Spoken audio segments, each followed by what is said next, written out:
Il est actuellement impossible de parler business et entrepreneuriat en Afrique sans pourtant parler d'Eric Mandala.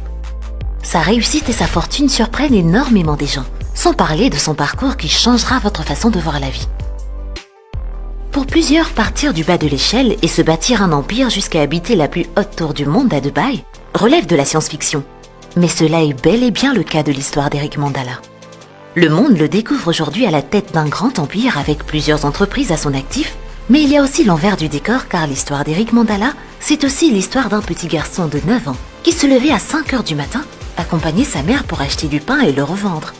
C'est l'histoire d'un jeune à peine sorti de l'adolescence qui quitte son pays avec pour seul bagage son ambition et sa détermination et revient en créateur d'emplois. C'est aussi l'histoire d'un Congolais qui est devenu millionnaire, pas grâce au sport ou par la musique, encore moins par la sape, mais par son intelligence dans l'art de faire des affaires. Ainsi, dans cette vidéo, nous allons découvrir qui est Eric Mandala, d'où vient sa fortune et qu'est-ce qu'il possède réellement. Et cette découverte étincelante, c'est maintenant.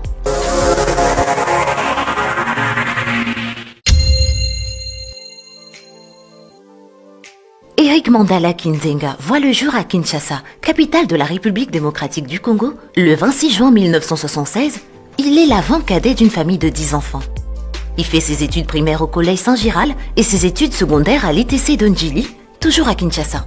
Dès ses 9 ans, il commence déjà à apprendre l'art de faire des affaires, car il dit qu'il a grandi dans cet esprit d'entrepreneuriat, hérité de ses parents, particulièrement de sa mère qui l'accompagnait dans des petites affaires de survie familiale.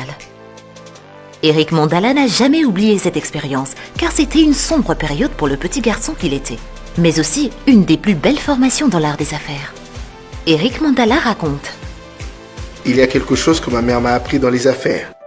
Lorsqu'on allait chercher du pain chez les boulangeries à revendre, c'était difficile pour moi à cette époque-là, et j'avais comme l'impression que Dieu ne m'aimait pas. On faisait presque 6 km à pied, à 5 heures pour arriver à la boulangerie. Et pour me remonter les morales et me garder motivé, ma mère me racontait des petites histoires en chemin. Elle me détaillait aussi les business et me disait qu'il y a des moments où on peut connaître des échecs. Mais si tu as l'idée que l'échec t'amène les germes de la réussite, ça te donne l'espoir d'essayer. Et d'essayer encore. Et enfin, tu deviendras grand. Donc on pourrait dire qu'il a reçu son premier coaching d'entrepreneuriat auprès de sa mère. Pour parfaire ses connaissances des affaires déjà ancrées en lui, il fait une formation en management à l'École supérieure des arts et métiers de Paris de 2013 à 2014 et poursuit actuellement ses études à l'Institut supérieur de commerce à Kinshasa. À 14 ans, soit en 1990, il devient autonome et lance ses propres activités. À 27 ans, il quitte le Congo pour Kigoma en Tanzanie et se lance aussitôt dans les affaires. Quelques années plus tard, il arrive à Nairobi au Kenya, toujours pour les affaires, et se met au service de M. Armstrong, un grand homme d'affaires œuvrant dans le domaine de transport. Après un dur labeur et un sens acquis des affaires, il économise 16 000 $ et s'achète 2 camions dans le but de proposer un partenariat à son employeur. Mais les choses ne tournent pas comme il l'espérait. Il raconte: Je suis allé voir mon patron. Il lui a proposé d'être associé dans son entreprise de transport. Et il s'est moqué de moi. Il refusa car il pesait des millions et possédait plus de 200 camions. Mais cela ne m'avait pas découragé et j'avais persévéré. J'avais encore sollicité un autre rendez-vous et je suis tombé pile poil le jour où tous ces camions étaient partis en location. Et mes 2 camions étaient sa dernière chance car il avait des marchandises à acheminer. C'était le début de notre collaboration et de mon ascension dans les affaires. L'homme finit par moissonner ce qu'il a semé. C'est que tu n'as pas cherché, tu ne peux pas le trouver. En 2008, il lance à Nairobi sa première entreprise, Mandala International, spécialisée dans le transport. Le succès de cette entreprise va mettre en confiance d'autres investisseurs qui le conduiront dans le commerce du diamant, une de ses principales activités à ce jour. En 2012, il crée la société Faman, une société concentrée sur le commerce du diamant et de l'or, l'immobilier et l'investissement en RDC, au Kenya et en Afrique du Sud, la production des papiers hygiéniques et des entreprises de transport, puis en 2015, il rebaptise Faman en Obstiné SRL. Pour ceux qui pensaient que la richesse lui était tombée du ciel, vous êtes d'accord avec nous pour dire qu'il est vraiment un des véritables modèles de self-made man à l'africaine, et pourquoi pas à la congolaise? Son histoire ne mérite-t-elle pas la mention d'une success story? À vous d'en juger.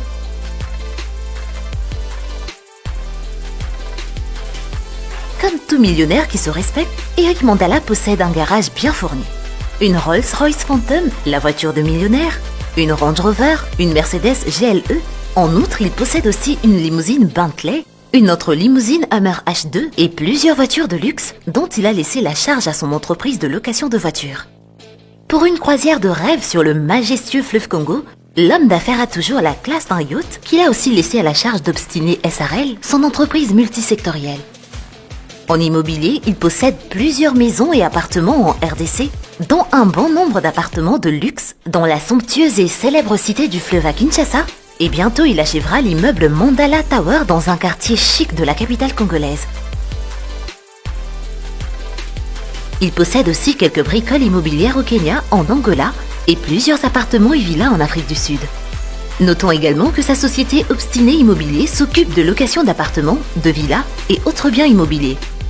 En plus de cela, il possède des propriétés dans la ville de Dubaï aux Émirats Arabes Unis, des appartements dans le Burj Khalifa. Sans tourner autour du pot, Eric Mandala est le premier Congolais à habiter la plus haute tour du monde.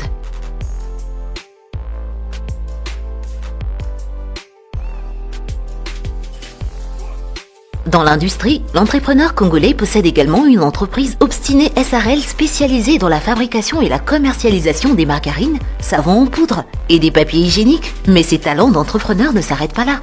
Oh non! L'intrépide homme d'affaires africain a également investi dans une chaîne de télévision à caractère événementiel avec des équipements de dernière génération dignes d'un studio hollywoodien. Il occupe le poste de président du conseil d'administration de Univers Group Télévision, surnommé par le public la chaîne à l'image 4K.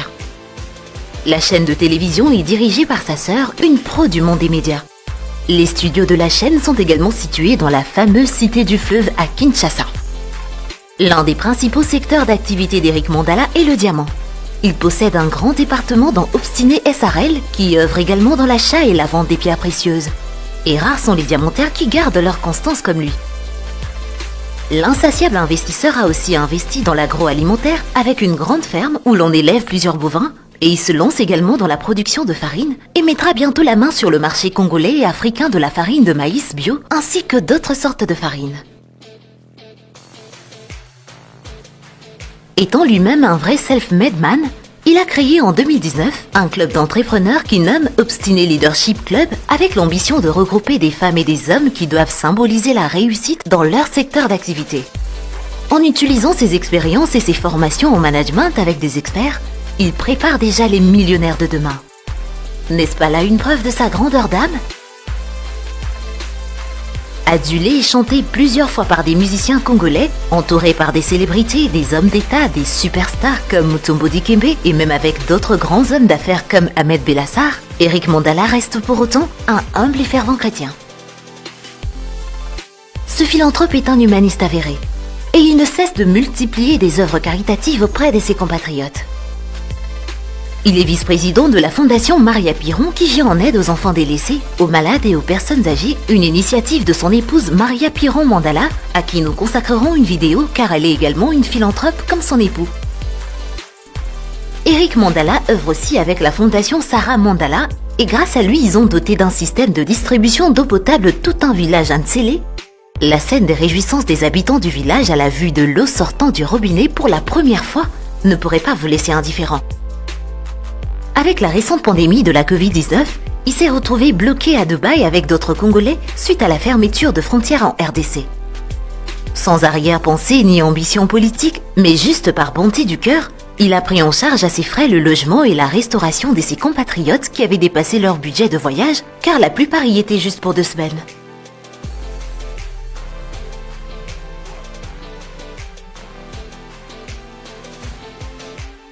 Pensez-vous toujours que la jeunesse africaine ne possède pas de grands hommes exemplaires ?